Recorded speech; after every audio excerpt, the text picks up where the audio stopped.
Y'all know the ranking system, man.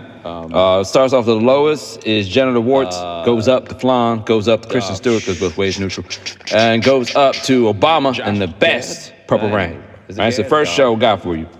Catch y'all up. You can't have a last name God. Barry, baby. This stars. That's not his name though. Who's that actor? Is it Peter Dinklage? Who was that dude? No, that's that other dude. I love him though. I'll think of it. That guy. He plays Barry. All right, that dude. He's in Barry. I like him. I like him. Stars that guy. He plays Barry, and this dude, he's got he's a soldier. There's some PTSD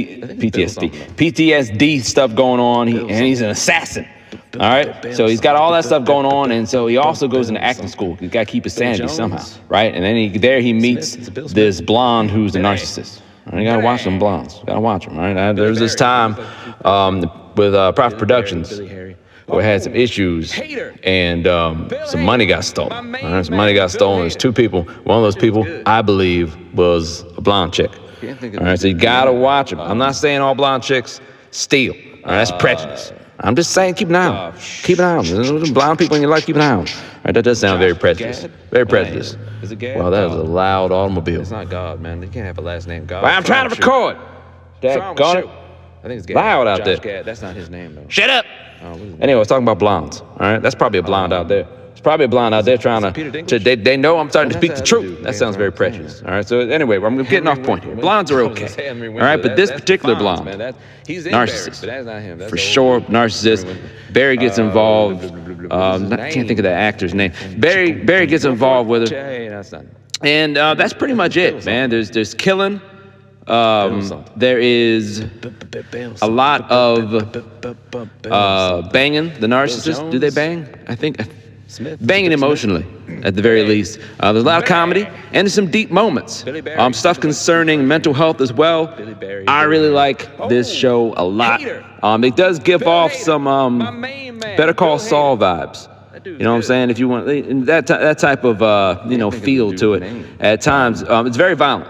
More so than Better Call Saul. It even has like if you watch the last season of Better Call Saul, it got the black and white episodes towards the end of the series.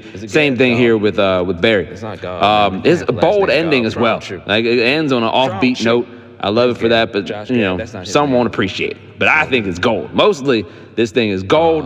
Don't know what the man's name is, but I'm gonna give this grade. No, that's the other dude from Game of Thrones. Good stuff. I was gonna say Henry Winkler. Fubar. That's the Fonz, man. Fubar. But that's not him. That's sucks. Henry Winkler. But Arnold Schwarzenegger. You know what I'm saying? Arnold Schwarzenegger needs to upgrade. I think.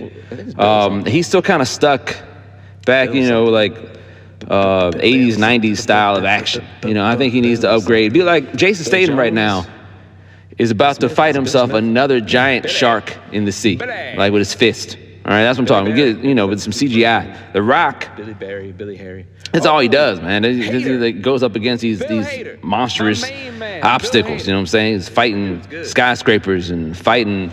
Didn't he fight all of San Andreas at one point? You got to do something like that, like The Rock. Step your CGI game up. Level up that CGI department. Arnold be just good. You know what I'm saying? But this, I felt like the jokes. It's not God, man. Not that good. Last name God. What's wrong with you? Really, the only reason to watch this is because of Arnold Schwarzenegger. He can't really save it. I'm gonna give this grade flan, an action-packed flan though. Is it Peter Dinklage? What else we have? No, that's that other dude from Game of Thrones. Still is on Apple. I was gonna say Henry Winkler. It's pretty much Michael J. Fox's story, Parkinson's. A bit pre-Parkinson's, but mostly Parkinson's. It's inspiring, and it'll make you be very grateful for your life. And just how awesome how Michael J. Fox handled all this, and how just the strength of Michael J. Fox. Good stuff. I don't know what asshole will be critical of this. Let me see what Rotten Tomatoes did with this. What do Rotten Tomatoes do? 99% from the critics, 96% from audiences. So, asshole, man. Should have been 100%, 100%. All right? I'm going to be better than them. I'm going to say perfection. I'm going to go Purple Rain. Still gets Purple Rain from me. What else we have? Ted Lasso ended. It's not God, man. You can't have a you already know I love this show. The series came to an end, though. Josh Gad, that's not his name. I got my top five things I love about Ted Lasso. Is it Peter Dinklage? All right, you already That's the know. other dude. Spoiler Game of alert, Thrones. Purple Rain. You already know that. But top five things I love. Number five, Zava. Zava, only in season 3, unfortunately. Very unfortunate. Love me some Zava. Zava. I think it's Bill something. And I think he's based off, I know he's based off the character Zlatan. Bill something. And it's awesome. The dude, Bill something. he pees with his hands behind his back. It's awesome. He scores all the goals. Even when someone else kicks the ball to the goal, somehow Zava will materialize right before the ball goes to the goal, and he adds his little tap of his foot into the goal. He gets the goal. It's awesome. It's awesome. He makes giant avocados. Love the dude. I wish that he was a part of the entire series. I really wish that he was. What is happening? Number 4. Gad? The thoughtfulness of this show. It's not God. I love. The writing of it is just cool. Make you think about some things in an introspective way and a positive way. I feel like this Is it Peter Dinklage? No, that's like if you've gotten too much, if there's too much Joe Rogan vibes in your life. Now, I'm not someone who hates Joe Rogan, but his podcast can produce certain negative vibes. They can. Paranoid vibes. Some toxic vibes at times. And look, sometimes the podcast is good, but here lately, so it gives off, I would say, some anti-Joe Rogan vibes to kind of counteract that. That's what I'm saying. The writing is very good. It can make you laugh, make you cry. I'm digging it. So that's number 4. Number 3 are the laughs. Laugh so much in this thing. As much as there's times where I wanted to cry, they get into like some deep therapy type stuff, man. It reminds me of it's good therapy for sure. But I also laughed a whole lot. Josh Gad? Is it yeah, man. It's not God, man. You can't have a last name. It's a top 5 show for me, for sure. I think it's Gad. Josh Gad. That's not his name. Then you have number 2. I would go how they wrote the female characters. And I think a lot of shows have problems writing female characters these days, but they write them either I was gonna say Henry Winkler. That's the to he's in Barry. like Joy Kills, Bossy, or they write them with no personality. And like this is like a balance, man. They're the women who are strong, but they are also have weaknesses. They're not perfect. That's another thing too. Sometimes female characters are written like too perfectly. Like these are actually like human beings, and they're funny too. Like these are perfectly written. I feel like a lot of women will gravitate to really all the female characters in here. Very well written. And number 1, being that I'm a man, just because I'm a man. All right. Number 1 is gonna be how they wrote the male characters. Also great. I can't think of the. I would say. Because the male characters, again, can be overly cavemanish, could be like going that Joe Rogan direction, or they can just be whimpery, and you don't want that. You want like a real fleshed out character. You know what I'm saying? Nobody's all that way. Well, maybe some people in the realm of Joe Rogan are, but most people, I would say, normal people, have got like they dip in all those different spectrums. You know what I'm saying? So I feel like they did that well here. Again, you have some really strong characters, some really funny characters. Dig the show. Watch the show. You don't like the show? You got a problem. All right, you got a problem with me. It gets great. Purple Rain. Next, here we have White Men Can't Jump. Can't jump. Why did I say it that way? Can't jump. The trailer actually got me curious. It's a good trailer they got here, but. You don't mess with classics. You just don't do it. The 1992 White Man Can't Jump. It was. I feel like nowadays people are exhausted by race talk. Wasn't the case in the early 90s. Because now you hear race talk so much. Whether it's good or bad, whether it's like positive or negative, whether it's like informative or race baiting, regardless of what it is. I feel like it's just people are exhausted immediately by it these days.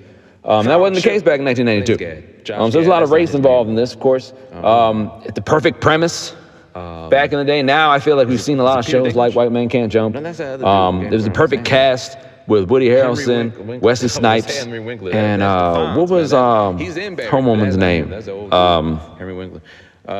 Sure, what was her name? I can't think of it. I still can't think of the dude from Barry. What is that dude's name? Rosie Perez. Ha! Got it. You didn't think I was gonna get it, did you? Yeah. So yeah, it had a perfect cast. It was unique. Bill Jones. Chemistry, and this is a series, and that was a movie. Everything, I mean, they did everything wrong. Billy Barry. And I forgot the most important part of why this is terrible is Jack Harlow. Hater. All right, enough of Jack Harlow. Enough of this dude. We're exhausted by race talk. We're even more exhausted by Jack Harlow. Jack Harlow is ass. Grade genital warts. Next here we have The Crowded Room. I have a mental health review coming up on The Crowded Room as soon as the series is over. It's not quite over yet, but look, perfect performance by Spider-Man. Digging it. He plays Danny. The plot here, pretty much, you have this dude, Danny, who does this horrible thing, horrible crime, and a therapist locks him down, tries to get some answers out of him, and come to find out he's got DID, which dissociative identity disorder, used to be known as multiple personality disorder. So yeah, that's really the plot. So yeah, Spider-Man's great in this. Can't think of his name either. Tom Holland. Boom. Jones. I got it. Sasha Lane's also great in here. What's her name? Emma Laird is great in here. Billy Barry. So this is based off of a book written about this dude Billy Milligan. If you don't know him, Billy Milligan, he did all kinds of things. It was robbery, it was rape, some other stuff too. I can't think of right now. But so he did all these bad things, and then he got off on an insanity plea, I think it was. And so someone wrote a book about that back. I think the book came out in the 80s. So this story is based off that book. The other thing I will say about it, because again, the series isn't over yet. The performance is it's worth watching for the performances. But Amanda Seyfried, is that her name? Amanda Seyfried. Peter Dinklage? I've never liked her, and it's nothing personal. Yeah, it's just I've never liked her acting. I've never thought that she was much. I feel bad saying it because she seems. She looks like she'd be a sweet person. I could be wrong. She might be a huge bitch. I don't know, but she looks like she'd be a sweet person. So I hate saying this, but I just never really liked her acting. I feel like this is the wrong casting. You need, because Tom Holland is bringing it. He's bringing it, and she plays the therapist, so she's in a lot of scenes with him in the therapy room. And you got Spider-Man bringing it, and you got Amanda Seyfried. She's just not. She's not intense enough. I don't think she can summon the intensity, at least not yet. And I'm like halfway through, so you know what I'm saying. Bill Hader. Main man, Bill Hader. So yeah, it's not finished yet. They're starting to get a little silly too, as well. Can't think of the dude's name. I can't say how. I don't spoil nothing, but it's starting to get a little silly. Hopefully they'll find the way out of it. Look, this isn't gonna be for everybody because people are gonna know the true story, and they're gonna feel like it's exploiting it. People might have some mental health sensibilities, as I do, and might not like it, or maybe you will like it that you're bringing attention to certain things. But once again, it's somebody who has DID being shown in a negative light. So people are going to feel different ways about this coming in. But the performance is good. So I don't know how it's going to end. We'll see. So I'm going to give this Kristen Stewart. Kristen Stewart. Could go either way. Lastly, people, we have Extraction 2. Chris Hemsworth is Tyler Rake. Tyler Rake. I don't know. Some of y'all might not know there was an Extraction 1. But there was. This is Chris Hemsworth, Thor. This is what, 2019. The end game happened. And, Chris Hemsworth said, I need a break from all this Avenger stuff. Let me go shoot some brown people. So that's what he did. He shot a lot of brown people in Extraction 1. But he shot brown people to save a brown person. So maybe that makes up for it. I don't know. I'll leave that up to you. Right? So that was Extraction 1. Extraction 2, he said, I'll come back, but I'm not shooting brown people this time. So he's not. He's shooting white people from, where are they from? Somewhere out there. Some other country. Somewhere in Europe. He's shooting up some European white people. But to save, he shoots up lots of people, but he also shoots up lots of people to save one or two people. So again, if you don't focus on the math, you focus on the heart of it, then it's not too bad. So that's Extraction 2 here. You got my man Idris Elba up in here as well. He's not much in the movie, but he's in here looking suave.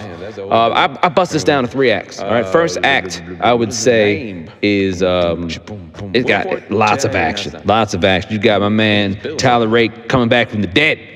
That's right, so he's fighting in the hospital. You got a montage of him chopping up some wood, because he was retired briefly for like a day. And so he's fighting through the mundane parts of that. But then he has to fight to get back in shape, and there's a whole chopping blocks of wood montage, which I love. All right, I love a good chopping wood montage. He's got that going on, and then he's back. Somehow he sneaks into a prison, and there's a big-time prison fight, and there's someone hit somebody with a shovel. You got a shovel woman going on. You got Tyler Rake's fist is on fire. He's punching people with a fiery fist, kicking and punching people. He kicks one dude in the balls, and the dude body flies one direction, and the balls go another direction. It's great. All right, then you have Act 2, which is really like a video game, which is good, kind of, but it starts to turn kind of bad. It's with, it's good and bad for this movie. This whole movie is like a video game, but it's way too long. It's over 2 hours of video game action, and that's just too much.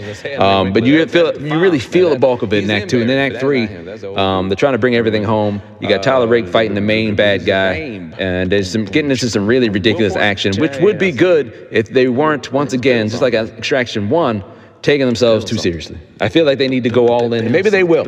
I think about Fast and Furious, 10 of them, and they didn't really start leaning into the goofiness until like, what was it, Fast and Furious 5 or so. All right, so maybe it'll take them a few extractions before we really get full-fledged, where Chris Hemsworth is jumping from car to car and building to building, and he's, doing all kinds of crazy stuff. I mean, he's got 2 fiery fists and he's flying through the air. So who knows? We might get there, people. I dig this, man. I really dig it. Think of the dude's name. It's just too damn long. It's too damn long, so it cuts it back. I would say this is the top, not top 20, maybe top 25. Top 20, top 25 action movies of all time. Some really great action here, but it's just too damn long. You shave off like 30 minutes, it would be perfect. So I'm going to have to give it Obama. I'm giving it Obama, people. And that's it. You're caught up.